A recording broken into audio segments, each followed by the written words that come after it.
বান্ধবী বিয়ে করতে না করতেই থালাবাটি নিয়ে বসে পড়েছে, তাই বান্ধবীকে 2 টাকা ধরিয়ে দিলাম। আমি আর আশিক একসাথে বসলাম, আর একসাথে বসেই কিন্তু দুষ্টুমি ফাজলামি শুরু করে দিয়েছি আর বাজি ফুটিয়ে আনন্দ করলাম। এই হোয়াটসঅ্যাপে আসসালামু আলাইকুম, it's me Rafan, so welcome to my new another blog. So guys, কেমন আছেন? আশা করি ভালো আছেন। আল্লাহ পাকের অশেষ রহমতে আমিও কিন্তু অনেক অনেক ভালো আছি। বিয়া কবে করবো? আজকে আজকই বিয়াবা বলো বিয়াবা ভিডিও শুরু করতে না করতেই কিন্তু আমি নানির সাথে অনেকক্ষণ দুষ্টুমি করলাম, আর দুষ্টুমি ফাজলামি করতে করতে হচ্ছে আমি চলে যাই হচ্ছে আশিকদের বাসায়। আর আশিকদের বাসা থেকে আমি আশিককে রিসিভ করে চলে যাই হচ্ছে অলিপুরা ব্রিজের উপর দিয়ে আমাদের মদনপুর।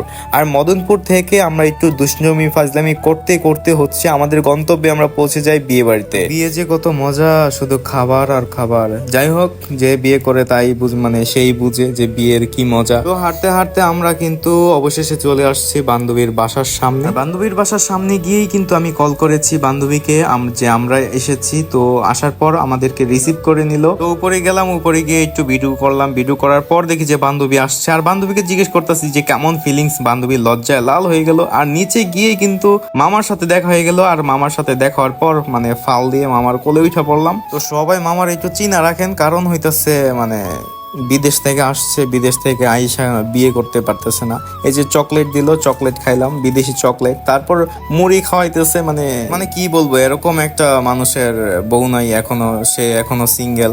তো যাই হোক, আমাকে খাওয়াই দেওয়ার পর আশিককে খাওয়াই দিল। তারপর ছাদে আসলাম, আসার পর কতগুলো বাজি ফুটাইলাম। আর বাজি ফুটিয়ে দেখি যে এখন মানে মানুষ দিয়ে ভরে গেছে, মানে বসার কোনো জায়গা পাইতেছিলাম না। আর বউ এখানে মানে খুবই ব্যস্ত।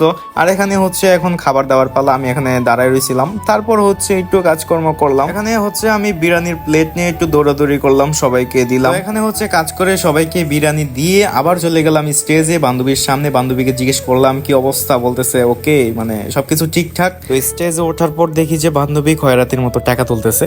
তো এটা দেখা খুবই হাসলাম আর 2 টাকা দিয়ে দিলাম। অবশেষে আমি আর আশিক স্টেজে উঠে পড়লাম। আর স্টেজে ওঠার পর আমাদেরকে খুব সুন্দর করে খাওয়াই দিল। তো মানে সুন্দরভাবে খাওয়াই দিতেছে, যেহেতু আমরাও খাইলাম। খাওয়ার পর হচ্ছে মেন কাহিনী। তো আমি আর আশিক 2টা আঙ্গুর নিলাম, ওর মুখের সামনে রাখছি যে একসাথে 2টাই খাইতে দেবো। তো 2টা রাখার পর ওই মানে কনফিউজ কোনটা খাইবো। তো তারপর লাস্টে হচ্ছে যে আশিককে আমি একটা ডস দিছিলাম যে ওর ওর মুখের সামনে নিয়ে, তারপর আমারটা আমি খেয়ে নিছি। এই যে আমারটা আমি খেয়ে নিছি, তো আশিক এখান দিয়ে ডস খাইছে, মানে ওরা 2জন ডস খাইছে। তো যাই হোক, অনেক আনন্দ করলাম, মজা করলাম, বান্ধবীর সাথে দেখা করে বিদায় নিলাম। আজকের ভিডিওটি এই পর্যন্তই। যদি ভালো লাগে অবশ্যই লাইক কমেন্ট শেয়ার করবেন এবং পেজটি ফলো করতে ভুলবেন না। অবশ্যই নতুন নতুন ইন্টারেস্টিং ভিডিও পেতে আমাদের পেজটি ফলো করে রাখেন। ধন্যবাদ।